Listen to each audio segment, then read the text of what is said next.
All right, mobility scooter number 2. This is the second custom gas-powered conversion I've done.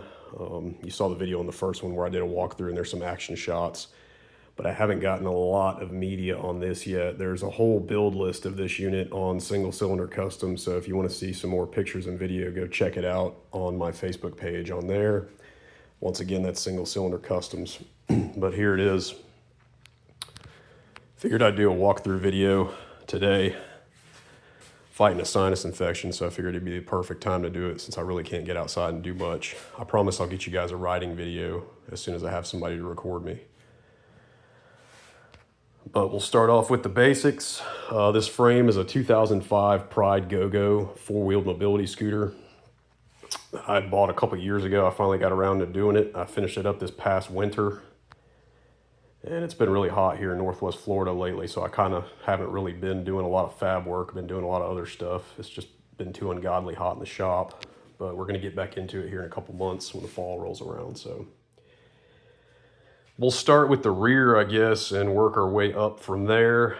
So this is original right here, and it was connected up on that tube steel where you can see. So this wheelie bar setup is actually all original. I ended up cutting that and moving it back so I could custom build all of this. So that I could put this axle, bearings, brake rotor, everything else that you see on there to make a full axle for it. And this is a live setup. As you can see, everything's pretty smooth. It works pretty good.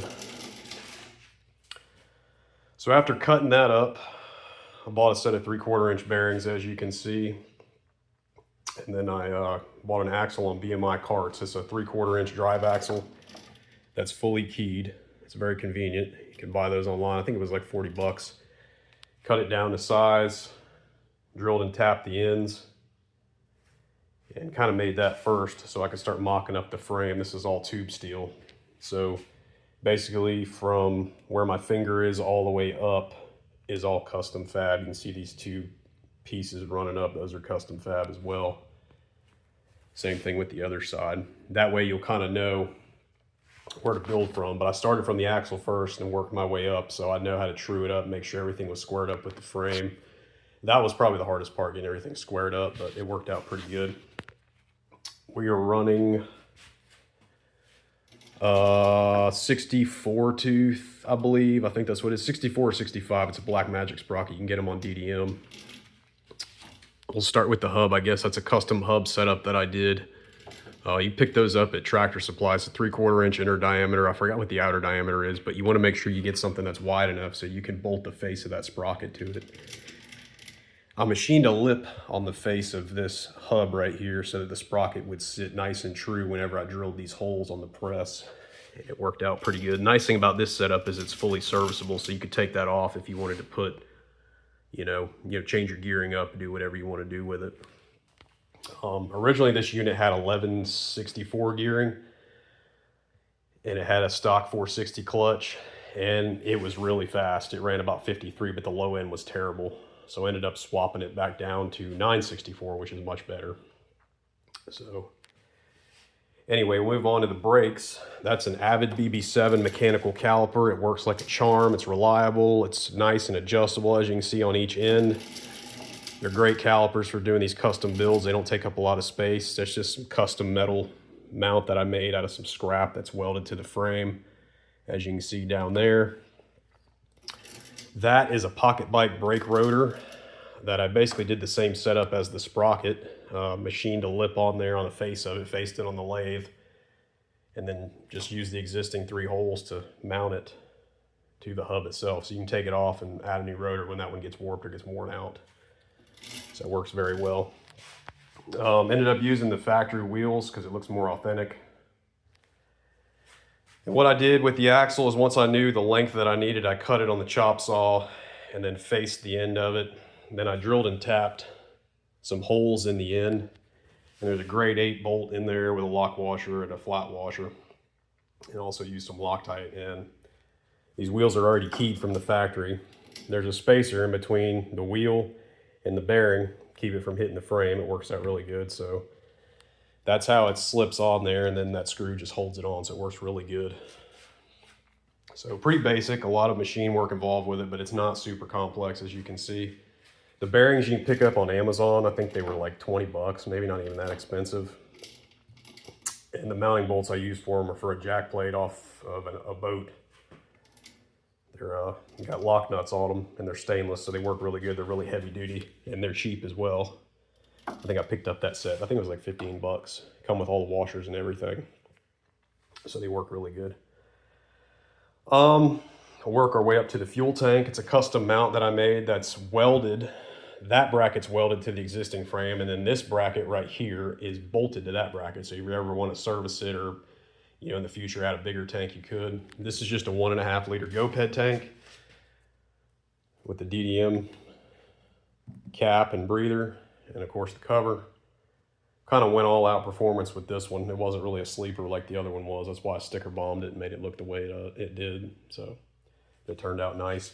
All this up front is completely stock. Steering, the deck, all this. Nice thing about this whole rear assembly is there's a little latch right here, and then it sits in these little notches, and it comes apart. So it's very convenient if you need to store it or bring it somewhere. If you don't have a truck bed, you can put it in the back of a car. The only thing I have left to do with it is paint all this. I need to paint everything. I just haven't painted it yet because I've been ripping it pretty hard to make sure nothing broke while I was doing some test trials with it. But everything's been good so far. Yeah, that covers basically the whole rear end and the axle. Fuel tank. We'll move on to the engine. This is one of those Chinese 63cc's. It's a 1E48F block that had a custom port job done by Jose. And it rips pretty good. The only thing I did with it when I got it from him is I flipped the cylinder head, cleaned it up a little bit, and polished a few things. And I really didn't have to do a whole lot with it. It's got a R460 ignition components. As you can see, the pull start, flywheel, coil, and the C&D custom mounting bracket for all that stuff. All the GoPed guys will know what I'm talking about. It works pretty good. The reason I wanted a 63 on this build is because they got a lot of low-end torque, and you need as much torque as you can get with these builds because they're fairly heavy compared to a quad or like a Sport or a GSR. So that covers the block itself. Carburetor, I think it's a 223 if I remember correctly. It's whatever the 460 uses. But it's got a stock 223 on it with a C&D aluminum intake, aftermarket filter. It's just a cheap UFO filter, type filter on Amazon. You can pick them up pretty cheap. It kind of matches everything. That's why I bought it. Single fuel hose. There's no primer. I did a primer delete on it on the top. It's got the MB Products throttle bracket. So the nice thing about that is you just need one hose. Just use some wire loom to kind of wrap it up to protect it. I'm going to the pipe because I know a lot of people are wondering about that. This is not factory bought pipe. This is a KTM 65 pipe that I had to make a custom manifold for to fit, as you can see down there. And then I cut the pipe, flipped it where I wanted it, tacked it, and then a good friend of mine who's a really good TIG welder tigged up the pipe for me, and he got it set up. He did a really good job with it. I haven't had any breaks so far. I made some custom brackets, some vibration isolators. I think these are off of like a washing machine or something like that. You can pick these up on Amazon cheap. So it's got a 1/2-inch bolt that holds it together. It's really heavy duty, really sturdy, doesn't move, but it also won't crack. I haven't had any problems out of it yet. So it's got that hanger mount there, and then it's got this one off the side right here. That goes to a third bearing support that I made, custom third bearing support that I made. It's got skateboard bearings in it off the end, and there is a hole in that sprocket where that screw goes in, and that kind of helps support it with all the extra weight. That's a custom pocket that I machined on the lathe to fit the bearings in. It's got 2 bearings in it with the spacer. Basically, it's the same dimensions as the inside of a skateboard wheel, and then it uses this grade 8 bolt to hold them together, and then, like I said, the bolt goes in the sprocket, keeps it together. So I need to paint that, but the exhaust hanger bolts to that third bearing support. This is still kind of a prototype. I've been running it pretty good, haven't had any problems, but I really need to see how it holds up over time, so I'll get back with you guys on that. So, but it works pretty good. That was a lot of work getting that, precision tuned and getting it fully trued up. It was really, really precise work, but it worked out pretty good. fully serviceable. You can put new bearings in it if those go out. Running an ADA Racing 78 millimeter mount, billet mount with an ADA Racing 78 millimeter clutch bell.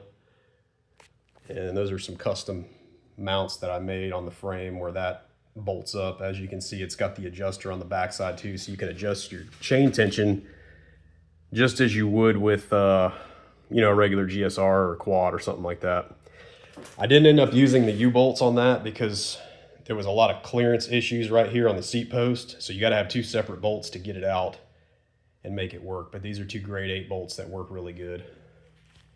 And then they've got, of course, lock nuts on the other side. I don't know if you can see it right there. There it is. Like I said, start off with 1165. Now it's 965. It does 42 with the current setup, but it's got good pickup. And you can actually feel the power band kick in with this pipe about mid-range through. It wants to pick the wheels up off the ground. It's pretty funny. Running a red clutch, the 63 red clutch, and it grabs like no other. It's way better than the 460 clutch. Just my opinion for this build. I know there's going to be a lot of controversy around that. But it's worked well for this application. So that pretty much completes everything on the back end. We'll work our way up to the front. All the controls and everything go under the floor. There's a tube under there, so they fit very well underneath the floor itself, and they run up to the handlebar stem right here. As you can see, I've got some wire loom around some of it to kind of keep it orderly. It just looks better. And then they run up to the handlebars, as you can see. Now it's got ADA Racing throttle and brake levers on it. They look really nice. These are great for the price. I think they're like 70 bucks a piece. So ADA did a phenomenal job producing these. So I had to file down these tubes a little bit to get them on there. It's a little wider coming up to it, but nothing a little file won't fix.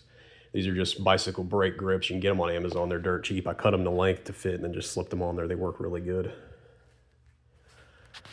Going to the top, that's a tack off of Amazon. I forgot what tack that is, but you can actually replace the battery in that one. And then the wire just runs down through here, runs down through the stem, goes under the floor, as you can see, and then obviously connects to the wire. I still need to get it dialed in. I don't have it dialed in 100%, but it does work. It's really nice to be able to see that while you're hauling ass. Then you don't have to look down and worry about losing your balance. So, but this is the throttle. As you can see, it works great. I love that MB Products bracket. And then obviously the brakes on this side. And moving the caliper there. And move on to the kill switch. This is just a stock GoPed kill switch. I drilled out the hole for, I don't know if this was the voltage meter or the horn button. I forgot exactly what was in right there, but I tried to utilize everything that I could on the mobility scooter so it looked more factory and clean. And then I just bolted it to this. So it comes from the coil. I made a wire coming from the coil. As you can see, that white wire right there comes up through the handlebar stem, through the loom, all that. And then it's grounded to a piece underneath this whole cover. There's a piece that I welded to the existing metal, and then there's a hole in it, and it's just got a ground wire, so it transfers the ground and shuts the coil off. And that's what kills it, so it works really good. Nice and centrally located, so you can easily hit that switch if you have any problems. So that pretty much covers it though. Like I said, everything up front is stock steering. It's really not that bad to ride. It's pretty stable for what it is. The only difference with this one compared to the other one, well, not the only difference, one of the main differences is it's got hard tires on it, so it's kind of like riding a Sport as opposed to a GSR. But it's not too bad with the four wheels. It makes it a lot more stable.